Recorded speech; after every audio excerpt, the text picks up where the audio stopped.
Coucou à tous et coucou à toutes et bienvenue sur la chaîne.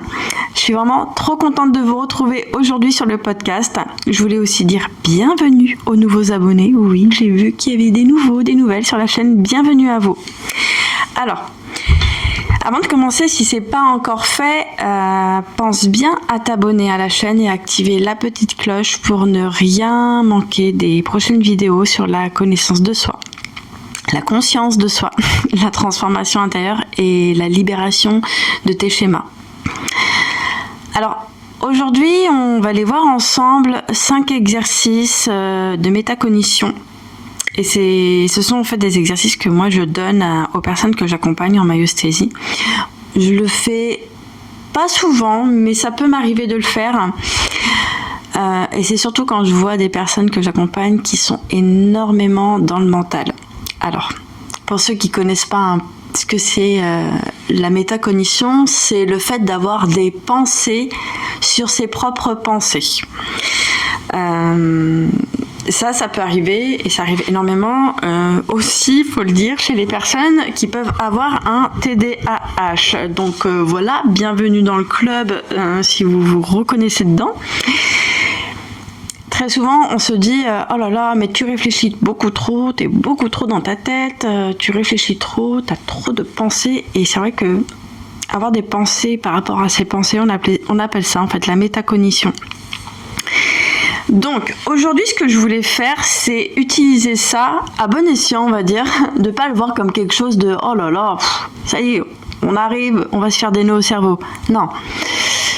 Aujourd'hui, je vais te donner vraiment 5 exercices de métacognition et tu pourras voir ça comme quelque chose d'utile en fait et pas comme quelque chose qui va te, oh là là, on va dire qui va te faire des nœuds au cerveau. Alors, le premier exercice, moi j'aime bien l'appeler stop et observe. Alors dans ce premier exercice, ça serait d'apprendre à sortir du pilote automatique.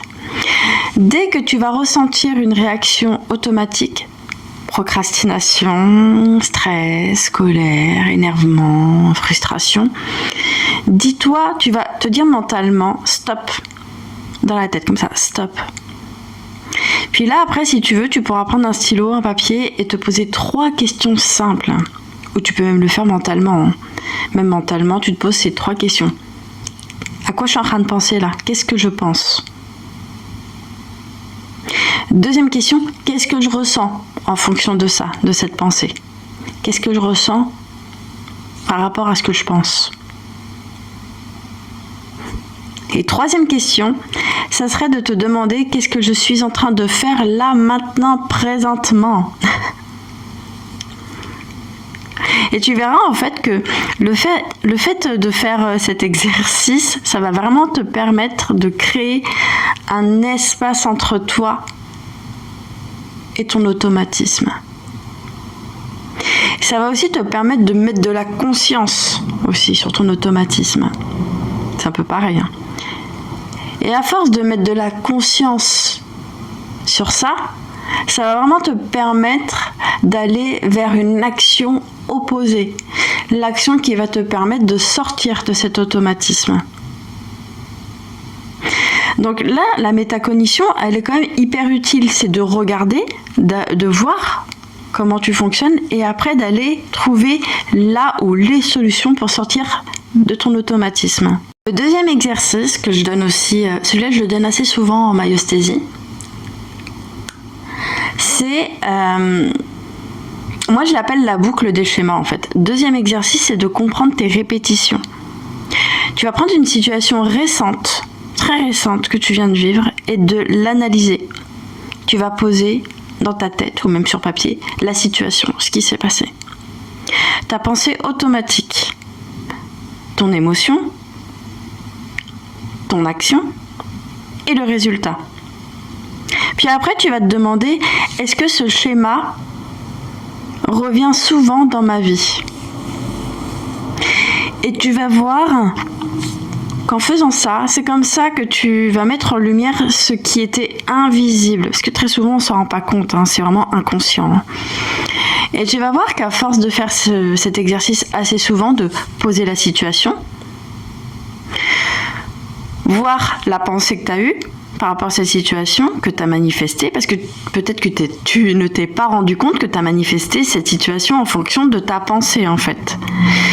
Ton émotion, ton action et le résultat.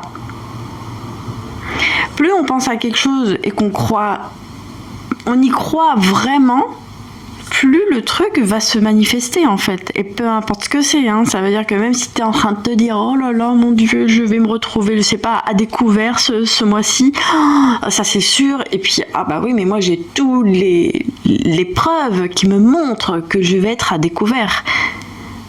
Bah oui, en étant comme ça, tu vas te créer ton découvert. C'est un exemple, hein, mais voilà, le fait de faire le deuxième exercice, ça va vraiment te permettre de voir qu'est-ce que tu veux manifester dans ta vie. Troisième exercice, ça serait de remettre en question tes pensées, justement. C'est d'arrêter de croire, ça va un peu avec le précédent, arrêter de croire automatiquement ce que tu penses. Tu vas arrêter de croire automatiquement ce que tu penses. L'exercice, là, ça serait vraiment de voir à chaque fois tes pensées et de les remettre en question. C'est vrai ou c'est faux? Tu vas choisir une pensée récurrente qui revient très souvent. Ça peut être je vais pas y arriver, ça va être chaud pour moi. Ah, ça va être dur. Ah, ça va être compliqué. Peut-être parce que tu as toujours entendu ces petites phrases de ça va être compliqué pour toi. Donc toi, maintenant, tu es en train de te dire ça va être compliqué pour moi. Mais non, ça va pas être compliqué pour toi, en fait. Non. Peut-être pour les autres, hein, mais pas pour toi. Ça sera pas compliqué. Donc, pose-toi, on va prendre cette phrase, tout va être compliqué pour moi. Tu prends cette phrase, c'est un exemple, hein, et tu vas te demander, est-ce un fait ou une interprétation? Quelles sont les preuves pour et les preuves contre? Après, tu vas te dire, quelle pensée plus juste je pourrais adopter? Et à force de faire ça, tu vas entraîner ton cerveau à devenir plus lucide.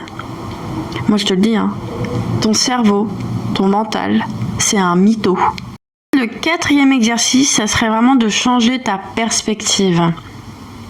D'élargir, en fait, ton point de vue. En fait, face à une situation, demande-toi que dirait un ami bienveillant par rapport à cette situation, à cette épreuve que je suis en train de vivre. Que ferait la meilleure version de moi? Et troisième question, où je serai dans 3 ans? Où je serai dans 3 ans ou comment je verrai ça dans 3 ans? Rien que le fait de te poser ces questions, ça va te permettre de voir plus loin et te montrer que ce que tu es en train de vivre, ce n'est que impermanent.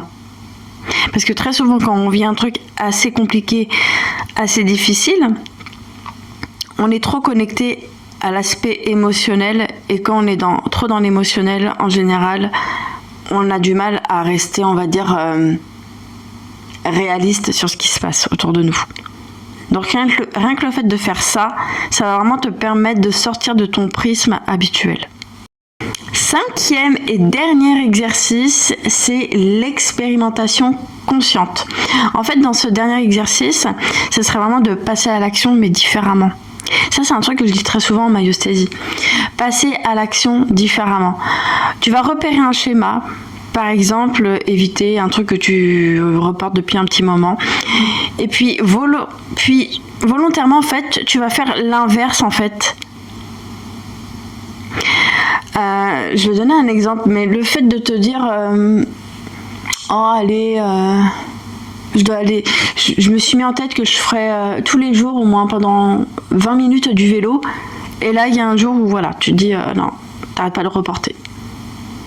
Et ben là tu vas faire ce petit effort de sortir, de te mettre en action pour montrer à ton cerveau qu'il n'a pas raison en fait. Le cerveau a besoin d'une nouvelle programmation. Donc l'action opposée va vraiment te permettre de sortir de cette procrastination. Et là tu vas voir, tu vas observer, tu vas voir ce que tu ressens et ce qui se passe réellement. Et tu vas voir que là tu vas passer d'un mode automatique à un mode conscient. Je sais, c'est pas simple, hein, mais rien que le fait de faire des petits exercices tout petits, on va dire surmontables, petit à petit, à force de répéter, ton cerveau va vraiment prendre cette habitude. Et ça va devenir carrément même un mode de vie. Donc voilà pour ces exercices. Alors ça peut paraître quand même simple, hein, j'avoue, hein, mais leur puissance, elle vient de la régularité. Oui, il faut répéter. Le cerveau a besoin de répétition. C'est comme un gosse. Il a vraiment besoin de répétition pour que l'habitude prenne plus de place. Alors même quelques minutes par jour, ça peut transformer vraiment profondément ta façon de fonctionner et aussi ton mode de vie. Ton mode de vie va vraiment changer. Voilà, donc si cette vidéo t'a aidé, pense à liker, à partager autour de toi et surtout à t'abonner à la chaîne pour continuer ce chemin ensemble. Et si tu veux aller plus loin, te libérer en profondeur de tes schémas, eh bien, je peux t'accompagner si tu souhaites prendre rendez-vous avec moi en myosthésie, en guidance ou en soins. Voilà, tu peux prendre rendez-vous directement avec moi. Je te dis à bientôt pour une prochaine vidéo. Bisous!